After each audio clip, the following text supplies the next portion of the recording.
Hello mga ka-anime! Welcome back sa ating channel. At bago tayo mag-umpisa sa panibagong kwento, mag-i-intro muna tayo.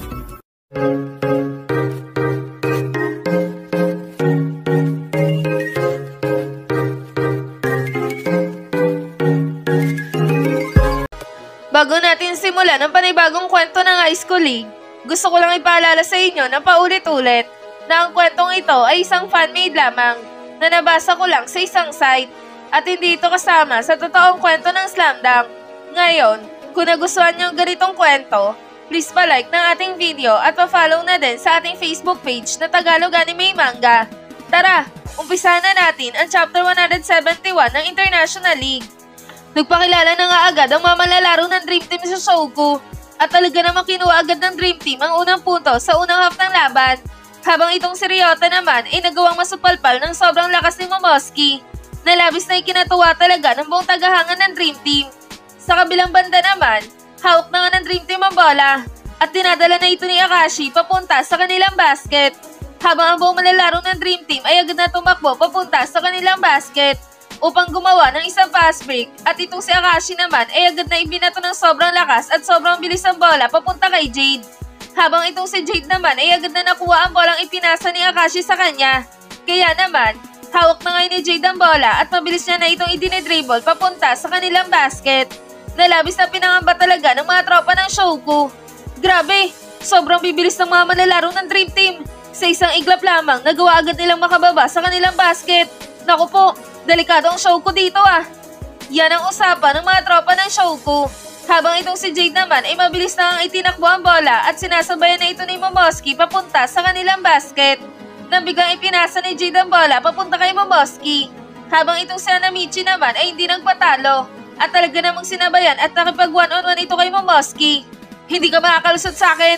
Kahit anong gawin mong pag-atake, pipigilan kita.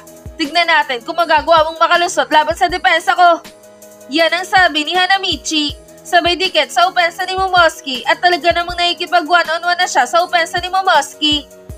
Ikaw ba yung tinatawag nilang hari sa ilalim ng basket na si Hanamichi Sakuragi? Kung ikaw nga yun, pues, patunayan mo nga sa akin na malakas ka talaga. Tignan natin kung gaano nga ba talaga kahusay ang tinatawag nilang hari sa ilalim ng ring. Yan ang sabi ni Momoshiki. Sabay isang napakalakas na bangga sa depensa ni Hanamichi. Sabay spin moves pakaliwa, sabay hugot sa bola at nag-crossover pa kanan naman ito na naging dahilan upang malito nga itong si Hanamichi at mawalan ito ng balanse sa kanyang sarili. Kaya naman, napaupo ito sa sahig habang itong si Momoshiki naman ay tuluyan ang nakalusot sa depensa nitong si Hanamichi. Sabay talon at tumira ng isang jump shot. At dahil sa napaupo itong si Hanamichi, hindi na nito nagawa pang mapigilan pa itong si Momoshiki. Kaya naman, nalibre na ito at nagawa nitong maipasok ang kanyang jump shot sa kanilang basket na naging dahilan upang maitas na ng Dream Team sa 4 na puntos ang kalamangan sa Shouku. Nalabis na ikinamangha talaga ng mga malalaro ng Dawan. Ibang klase talaga mga malalaro ng Dream Team. Mas lalo silang lumakas kumpara noong nakalaban natin sila. Naging balansin na rin ang kanilang laro. Malakas na sila sa depensa, malakas pa sila sa opensa. At nagko-court-to-court na rin sila. Palagay ko, magiging dehado nga talaga ang Shouku dito. Yan ang sabi ni Zeto. Kaya ng Shouku yan, coach. Lahat naman ng naging kalaban nila ay talaga namang pinahirapan sila. Kahit tayo, nagawa nating pahirapan ng Shouku nung laban natin sa kanila. Pero nagawa pa rin naman nila tayong matalo sa laban. Kaya naman, siguradong magagawang makalusot ang Shouku sa laban na to. Yan naman ang sabi ni Hatochi. Pero Hatochi, iba ang sitwasyon nila ngayon dito. At alam ko napapansin mo rin naman ang napapansin ko ngayon. Yan naman ang sabi ni Zeto. Habang itong si Hatochi naman ay hindi na kumibo pa at nanood na lang ng laban ng Shouku at Dream Team. Sa kabilang banda naman, nagawa na ang makapuntos nitong si Momoshiki at ang pagbaba nito galing jump shot. Agad naman itong tumingin kay Hanamichi sabay nagyabang ito ng bahagya. Yun pala yung tinatawag nilang hari sa ilalim ng ring.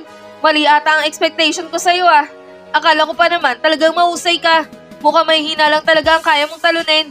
Ngayon, ipapakita ko sa'yo kung sino nga ba talaga ang hari dito. Humanda ka may pulang bahok dahil sisirain ko ang tiwala mo sa iyong sarili. Yan ang sabi ni Momoshiki. Habang itong si Jade naman ay nilapitan na nga itong si Momoshiki sabay tinuri ito sa nagawa nitong puntos. Nice one Momoshiki. Mabuti naman at naipasok mo ang tira na yon. Ang usay ng ginawa mo sa may pulang buhok na yun ah.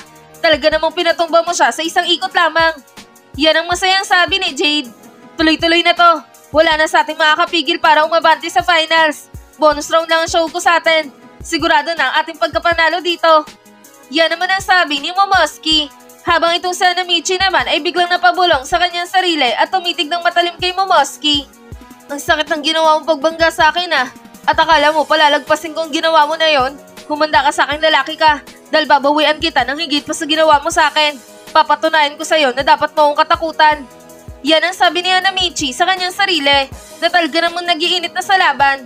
Sa kabilang banda naman, hawak na ng Shogo ang bola at tinadala na ito ni Ryota papunta sa kanilang basket. Mahirap to. 4 na agad ang lamang nila sa amin. Tapos ang lahat ng kakampi ko ay napakaigpit ng depensa sa kanila. Kailangan kong gumawa ng paraan para makabawi kami sa kanila. Yan ang sabi ni Ryota sa kanyang sarili. Habang itong mga manlalaro ng Dawan ay namamangha sa ginagawang depensa ng Dream Team. Grabe yung depensa ang ginagawa ng Dream Team.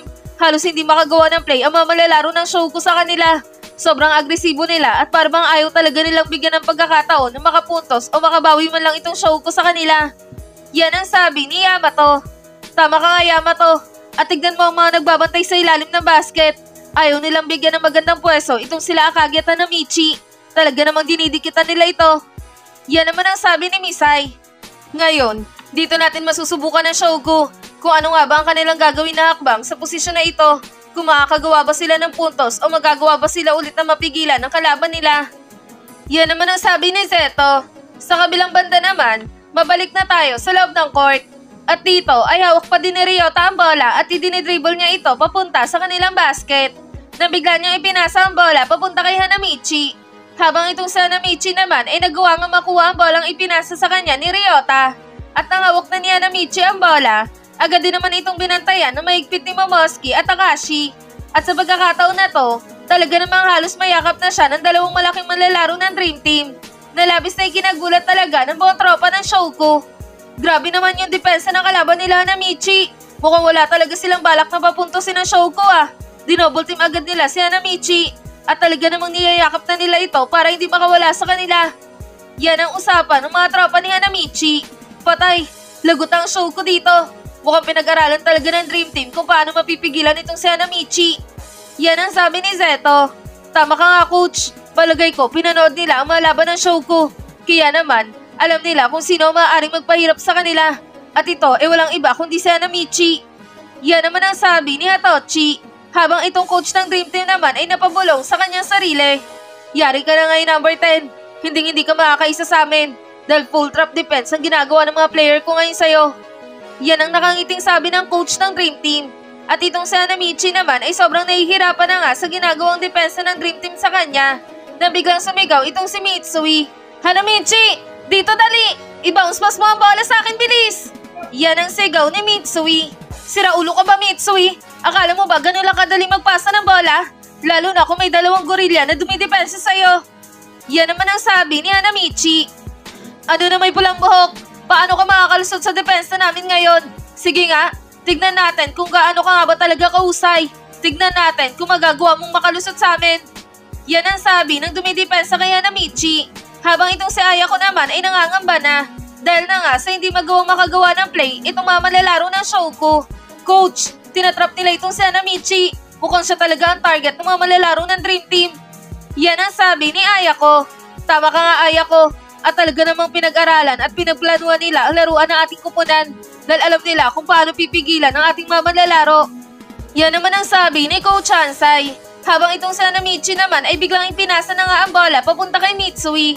At sa pagkakataon na to, nagawa niyang mailusot na maayos ang bola at maipasa ito ng diretso kay Mitsui. Kaya naman, hawak na ngayon ni Mitsui ang bola at agad itong tumalon at tumira ng isang tres. Subalit, agad din namang nakabawi sa depensa itong si Momoski kaya naman, nagawa nitong ma-challenge ang tira ni Mitsui na naging dahilan upang magmintis ito sa kanilang basket. Hindi ito maaari. Nagawa agad na lalaki ito na mahabol ako. Nakainis, nagbintis tuloy ang tira ko. Yan ang sabi ni Mitsui sa kanyang sarili. Shogo, bilisan nyo! At i-box out nyo na sila para makuha nyo ang rebound na yan. Huwag nyo nga hayaan na makuha ulit ng Dream Team ang balang yan. Kaya naman, bilisan nyo na, Shogo. Maganda na kayo para sa rebound. Yan ang sigaw ni Ayako. Habang sa ilalim ng basket naman ay nagawa na ang maunahan sa pwestuhan itong sila Akagi at Hanamichi. Kaya naman, nagawa silang mabox outan ng Dream Team na naging dahilan upang makuha ng Dream Team ang rebound laban sa Shoko. Nalabis na ikinagulat talaga nitong si Ayako. Ano? Walang nagawa itong si Captain at Hanamichi sa ilalim ng basket? Imposible to. Nagawa silang matalo ng Dream Team sa pwestuhan. Yan ang gulat na sabi ni Ayako. At dito na nagtatapos ang Chapter 171 ng International League.